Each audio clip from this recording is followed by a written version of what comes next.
Hello दोस्तों, welcome to nursing hub YouTube channel. Today we will discuss about cardiac cycle. आज हम पढ़ेंगे cardiac cycle क्या होती है, इसकी फेजेज कौन कौन सी होती है, एक कार्डियक साइकिल में टाइम कितना लगता है और कैसे कार्डियक साइकिल कंप्लीट होती है। तो देखो, कार्डियक साइकिल एक बार ये डेफिनेशन और इंट्रोडक्शन पढ़ लेते हैं, उसके बाद डिटेल में समझेंगे। First of all, in each cardiac cycle, atrium and ventricles are alternately contract systole और रिलैक्स यानी डायस्टोल। कॉन्ट्रैक्ट मतलब सिस्टोल होता है और रिलैक्स का मतलब होता है डायस्टोल। ठीक है, इसमें है कि इन ईच कार्डियक साइकिल यानी एक प्रत्येक कार्डियक साइकिल में एट्रियम और वेंट्रिकल्स होते हैं, वो अल्टरनेटली कॉन्ट्रैक्ट होते हैं। ये तो आपको पता ही होगा कि एट्रियम होता है और वेंट्रिकल होते हैं ना, वो दोनों साथ कॉन्ट्रैक्ट नहीं करते, दोनों अल्टरनेटली। जब एट्रियम कॉन्ट्रैक्ट करेगा तब वेंट्रिकल रिलैक्स कर लेगा, जब वेंट्रिकल कॉन्ट्रैक्ट करेगा तब एट्रियम रिलैक्स करेगा। वो भी अपन आगे देखेंगे अभी कि single cardiac cycle includes all events associated with one heartbeat. एक हार्ट बीट में जितनी इवेंट्स जुड़ी हुई होती है वो एक सिंगल कार्डियक साइकिल होती है ना। ठीक है, अब नेक्स्ट है डेफिनेशन। इसकी डेफिनेशन देखते हैं। Cardiac cycle is defined as the period from the beginning of one contraction to the beginning of the next contraction. Cardiac cycle होती है एक कॉन्ट्रैक्शन जब शुरू होता है, वेंट्रिकल्स का मान लो कॉन्ट्रैक्शन शुरू हुआ, उससे जब वेंट्रिकल्स का नेक्स्ट कॉन्ट्रैक्शन शुरू होगा उससे जस्ट पहले तक, पहले कॉन्ट्रैक्शन शुरू हुआ वहाँ से लेकर नेक्स्ट कॉन्ट्रैक्शन शुरू हुआ उससे पहले तक की जितनी भी फेजेज इसमें इंक्लूड होगी वो एक कार्डियक साइकिल कहलाती है। ठीक है, ड्यूरेशन ऑफ कार्डियक साइकिल ये इंपॉर्टेंट है, आप याद रख लेना। एक कार्डियक साइकिल में कितना टाइम लगता है, ड्यूरेशन टाइम पीरियड कितना होता है, 0.8 सेकेंड। ठीक है, 0.8 सेकेंड। सो नेक्स्ट अब हम देखते हैं इसकी phases. Phases of cardiac cycle.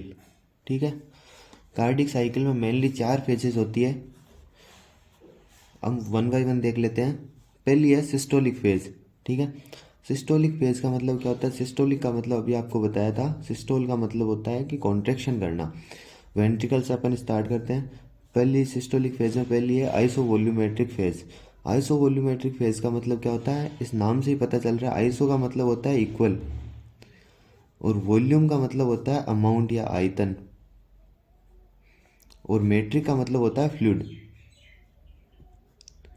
मतलब इक्वल अमाउंट होता है फ्लूइड का वेंट्रिकल्स में। ये आइसोवोल्यूमेट्रिक फेज होती है। ठीक है, इसके बाद होती है जब वेंट्रिकल्स में इक्वल अमाउंट हो गया, वेंट्रिकल्स फिल हो गए, इसके बाद इजेक्शन फेज होती है। इजेक्शन का मतलब होता है कि बाहर निकलना, ब्लड का एरोटा के थ्रू या पल्मोनरी ट्रंक के थ्रू बाहर निकलना इजेक्शन कहलाता है, ब्लड का इजेक्शन कहलाता है।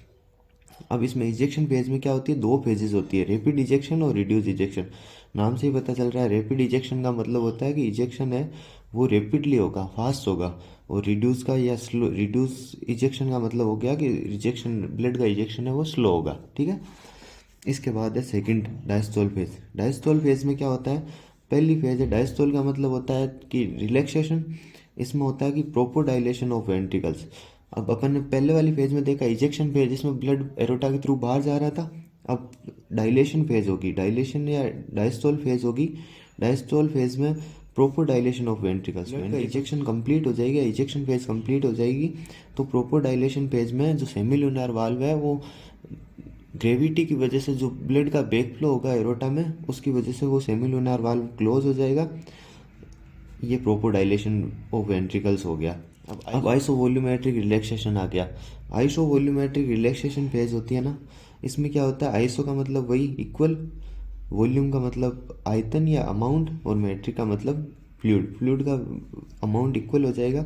इसमें क्या होता है, इस फेज में जो एट्रियम और वेंट्रिकल्स के बीच में जो वाल्व होते हैं, बाइकस्पिड और ट्राइकस्पिड, वो वाल्व ओपन होंगे, क्योंकि जो प्रॉपर डायलेशन फेज होती है ना, इसमें जब सेमिलुनर वाल्व होते हैं तो वो क्लोज हो जाएंगे। क्लोज होने की वजह से वेंट्रिकल है वो क्लोज चैम्बर बन जाएगा, इसकी वजह से वेंट्रिकल्स का प्रेशर है वो डाउन होगा, और उसकी वजह से एट्रियम का प्रेशर ज़्यादा है तो वो, तो एट्रियो वेंट्रिकुलर वाल्व होते हैं ना जो बाइकस्पिड और ट्राइकस्पिड, वो ओपन हो जाएंगे।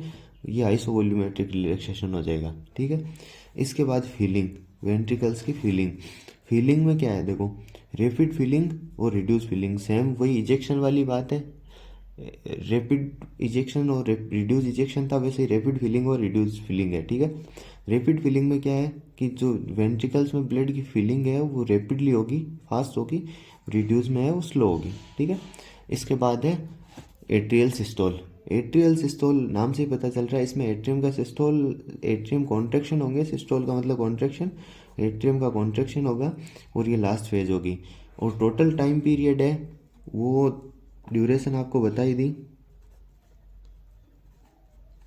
एक कार्डिक साइकिल की ड्यूरेशन होगी 0.8 सेकेंड। ये जो चारों फेज है, सिस्टोलिक फेज, डायस्टोलिक फेज, ये फीलिंग और एट्रियल सिस्टोल, इनमें कंप्लीटली टाइम लगेगा, वो लगेगा 0.8 सेकेंड। सो अब हम नेक्स्ट देखते हैं इवेंट्स ऑफ कार्डिक साइकिल।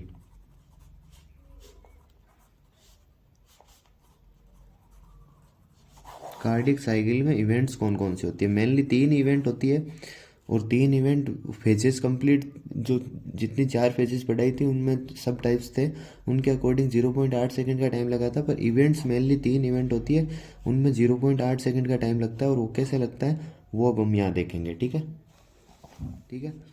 ये कार्डिक साइकिल, इसमें मेनली तो 3 ही फेज होती है, एक तो सिस्टोल, एक डायस्टोल वेंट्रिकल्स का, और एक एट्रियम का सिस्टोल। ठीक है, ये हो गया हाफ हाफ, ये डायस्टोल फेज होगी। ठीक है, और ये हो गया एट्रियल सिस्टोल, और ये हो गया वेंट्रिकल सिस्टोल।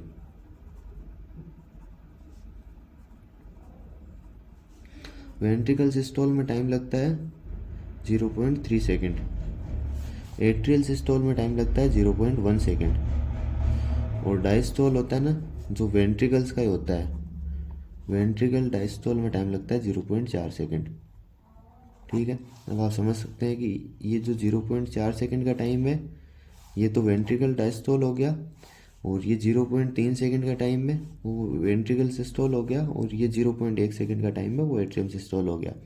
तो अब हम देख लेते हैं, पहले वेंट्रिकल डायस्टोल देखते हैं। वेंट्रिकल डायस्टोल ये हो गया 0.4 सेकेंड।